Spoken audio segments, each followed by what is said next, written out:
There is an ant on your kitchen counter right now. Or there was one this morning. Or maybe you saw a thin line of them tracing the edge of your countertop last week, moving in that strange, deliberate rhythm that makes your skin crawl just a little. You probably did what most people do. You grabbed a paper towel, wiped it away, sprayed a little cleaner where it had been, and moved on with your day, satisfied that the problem was solved. But it wasn't solved. It wasn't even a problem in the way you thought it was. That single ant on your counter was never lost, and it was never an accident. It was a scout sent on a mission, carrying instructions written into its body by over 100 million years of evolution. And by the time you noticed it, it had already told its entire colony everything it needed to know about your kitchen: the temperature, the humidity, the location of every crumb, and whether or not your home was worth the effort of a full invasion. Today, we're going to look at what that single ant was actually doing in the 60 seconds before you killed it. And by the end of this video, I promise you will never reach for that paper towel the same way again. Let's start with what that ant actually was, biologically speaking, because almost nobody outside of entomology understands this correctly. The ant walking across your counter is female. Every worker ant you have ever seen in your life, every single one, without exception, is female. Male ants exist only briefly, only for reproduction, and they don't forage, they don't build, and they certainly don't end up wandering across your kitchen looking for sugar. So every ant you've ever swatted, squashed, was a female worker, and in most cases, she was doing exactly what she was born to do: gathering intelligence for a colony that may contain anywhere from a few thousand to several 100,000 individuals, all of them her sisters. All of them did from a single queen who may still be alive somewhere in your yard, your wall void, or the soil beneath your foundation. When a scout ant leaves the nest, she doesn't wander randomly, even though it looks that way to us. She moves in a search pattern refined by evolution to maximize the odds of finding a resource while minimizing the risk of predation. She uses her antennae, two of the most sophisticated chemical sensing organs in the natural world, to sample the air for sugar molecules, protein molecules, moisture gradients, and pheromone trails left by other ants who may have passed through the same space hours or even days earlier. Her antennae can detect concentrations of certain chemicals in parts per billion. To put that in perspective, that's the equivalent of detecting a single drop of a substance dissolved in an Olympic swimming pool. She is not guessing when she finds your spilled honey or the crumbs beneath your toaster. She is running a chemical analysis more sensitive than most laboratory equipment, and she is doing it with a brain smaller than a grain of rice. When she finds something worth reporting, she does not stay to eat her fill. She takes a small sample, turns around, and begins the journey home, and on that return trip, something remarkable happens.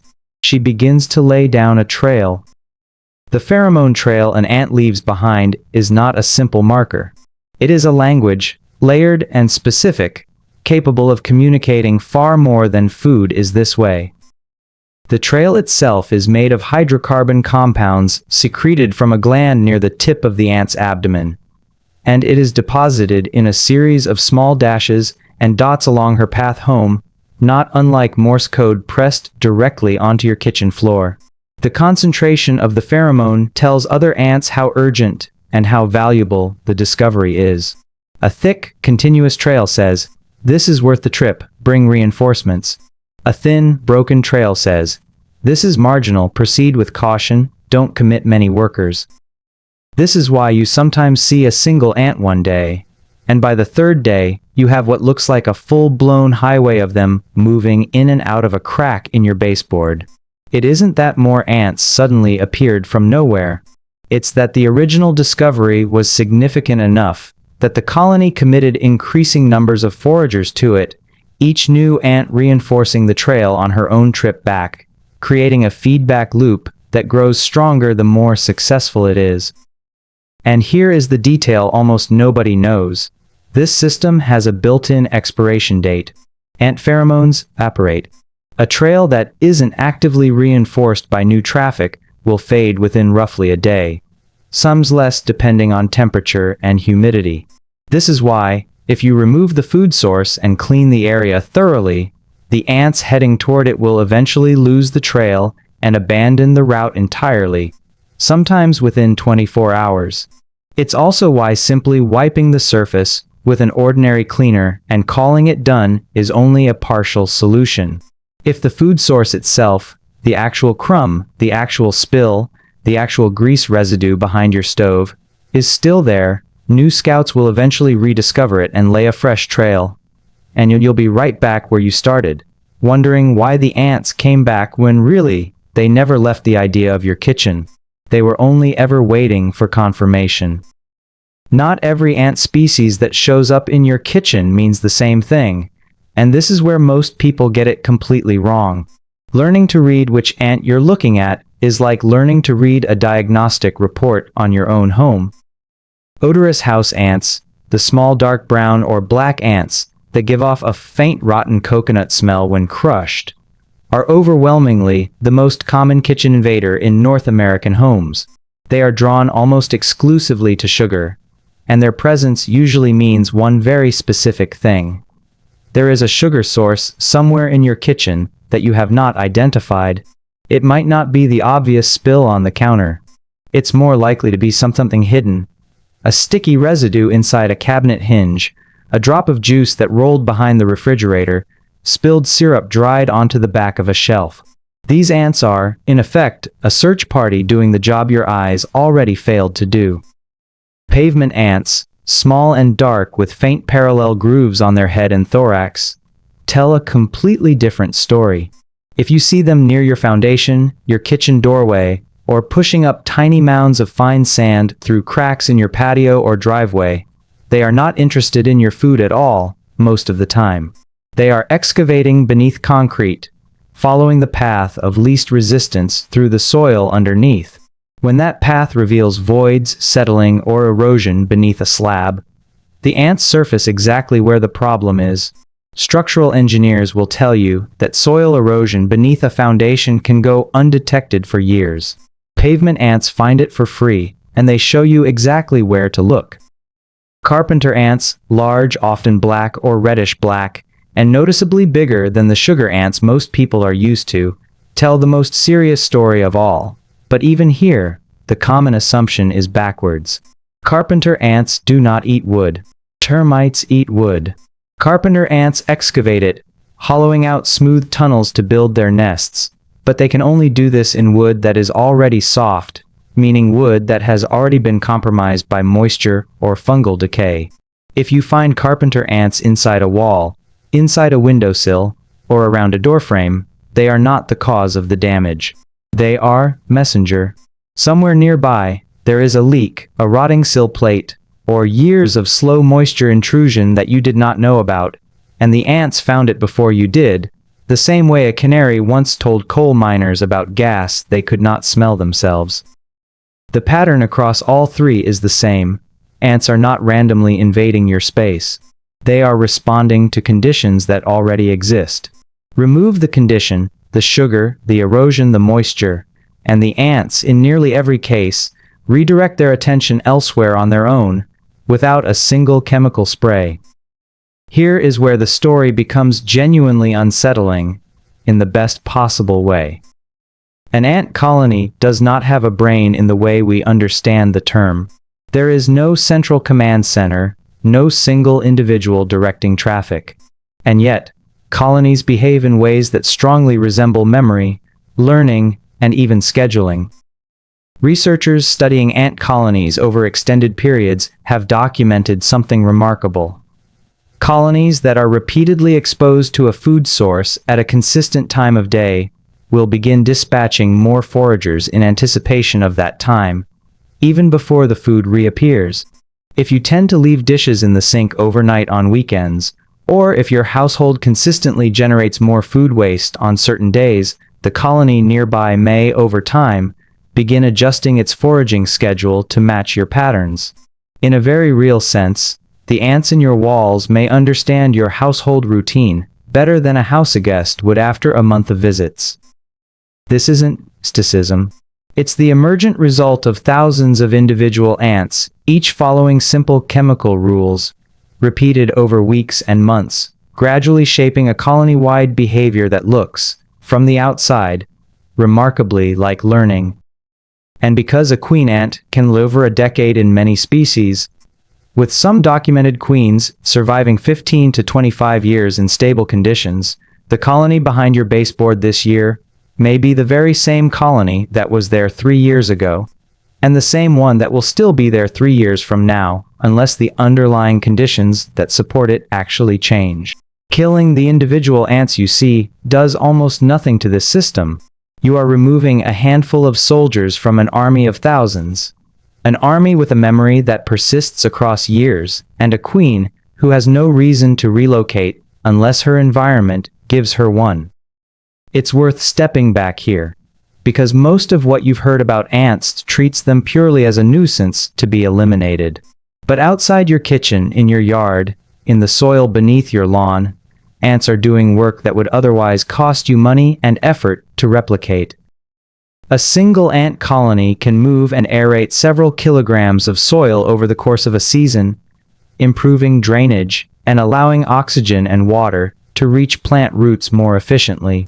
Their tunneling is, in a very literal sense, a free aeration service that many gardeners pay landscaping companies to perform mechanically. Many ant species are also aggressive predators of other insects, including the eggs and larvae of far more destructive garden pests, such as caterpillars, aphids, and certain beetle grubs. In some ecosystems, ants have been shown to reduce populations of specific plant-damaging insects more effectively than targeted pesticide applications, simply because they are relentless, numerous, and constantly patrolling the same territory at night. And in more ways than most people realize, ants are quiet gardeners themselves. Certain plant species have evolved seeds with a small fatty appendage called an elaiosome, specifically to attract ants, who carry the seed back toward their nest, eat the fatty portion, and discard the seed itself, intact in a new location, often enriched by the nutrient-dense environment near the colony. This process, called permaculture, is responsible for the natural spread of hundreds of plant species across forests and gardens worldwide, a form of seed dispersal engineered entirely by ants, for ants, that we happen to benefit from as a side effect. None of this means you need to welcome an infestation into your pantry, but it does mean the reflex to view every single ant as an enemy misunderstands what most of these insects are actually doing, both in your kitchen and far beyond it. This is the part of the video that matters most, so I want to be specific and practical, because understanding ants is only useful if it changes what you do the next time you see one. Step 1. Observe before you react. Before reaching for a spray or a paper towel, take 30 seconds to actually watch. Where is the ant coming from? Where is it going? Following that trail backward, even a short distance, will usually lead you directly to the resource that triggered the scouting in the first place, whether that's a spill, a crumb, or a crack in the wall. Step 2. Identify the type. As we covered, a small dark ant near a sugar bowl means something completely different from a large black ant near a windowsill with soft wood. Knowing which one you're looking at tells you whether you're dealing with a simple cleaning issue or a structural one that may need actual repair. Step 3. Remove the resource, not just the ants. Wipe down the actual food residue with soap and water, not just a surface spray, since many ants can still detect faint pheromone and food traces that a quick wipe leaves behind. Store sugar, syrup, pet food, and other attractants in sealed containers rather than bags or boxes that ants can chew or squeeze into. Step 4. Seal, don't just spray. Caulk small gaps around windows, baseboards, and where pipes enter the wall. Ants can enter through openings smaller than the width of a credit card, and sealing these entry points has a far more lasting effect than any spray, which typically only kills the ants present at that moment while leaving the colony itself, and its queen, completely undisturbed. Step 5. Address moisture if carpenter ants are involved. If you've identified large black ants near wood structures, this is worth taking seriously, not because the ants themselves are dangerous, but because they are pointing directly at a moisture problem. Left unaddressed, will continue to damage your home's structure regardless of what happens to the ants. In this specific case, it may be worth involving a professional, not to kill the ants, but to identify and repair the underlying leak or rot they've found for you. Step 6. Let the outdoor colonies be. For ants living in your yard, away from your home structure, the most useful response is often simply to leave them alone. They are aerating your soil, hunting other pests, and dispersing seeds, all without asking anything of you in return. We like to think of our homes as sealed environments, separate from the natural world outside our doors. Tile floors, painted walls, sealed windows, these all create the illusion of a boundary between inside and outside, between ours and theirs. But ants have been moving through human structures for as long as humans have built structures to live in. Fossil evidence shows ant colonies organizing into complex, cooperative societies tens of millions of years before the first human walls were ever built. In a very real sense, they were operating this kind of social infrastructure long before we figured out how to do it ourselves. The single ant crossing your kitchen counter tonight is not an intrusion into your world. It is a small, deliberate messenger from a system that has been quietly running underneath and around your home the entire time you've lived there, mapping it, learning it, and in more ways than most people ever stop to consider. Keeping something resembling order in the spaces you can't see and rarely think about.